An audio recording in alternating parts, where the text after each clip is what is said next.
যান দুর্ঘটনার শিকার এক যুবক। ঘটনা ত্রিপুরা কেন্দ্রীয় বিশ্ববিদ্যালয়ের সামনে। শুক্রবার এক মর্মান্তিক পথ দুর্ঘটনায় মৃত্যু হলো বাইক চালকের। আগরতলা সাবরুম জাতীয় সড়ক ধরে বাইক নিয়ে যাচ্ছিল। দ্রুত গতির কারণে যুবকটি নিয়ন্ত্রণ হারিয়ে উল্টো দিক থেকে আসা একটি লরির সাথে দুর্ঘটনার কবলে পড়ে। লরির চাকার নিচে পিষ্ট হয়ে ঘটনাস্থলেই মৃত্যু হয় তার। মৃতের নাম কিষান সরকার, বাড়ি আমতলী থানাধীন রাঙামুড়া গাবতলী এলাকায়। ত্রিপুরা বিশ্ববিদ্যালয়ের প্রত্যক্ষদর্শীরা খবর দেন আমতলী থানার এবং বাদারঘাট অগ্নি নির্বাপক দপ্তরের কর্মীদের।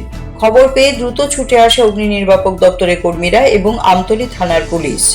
অগ্নি নির্বাপক দপ্তরের কর্মীরা লরির চাকার নিচ থেকে যুবকটিকে উদ্ধার করে হাঁপানিয়া হাসপাতালে নিয়ে যায়। হাসপাতালে কর্তব্যরত চিকিৎসকেরা সমস্ত পরীক্ষা নিরীক্ষার পর মৃত বলে ঘোষণা করেন। ময়না তদন্তের পর পরিবারের হাতে মৃতদেহ তুলে দেওয়া হয়।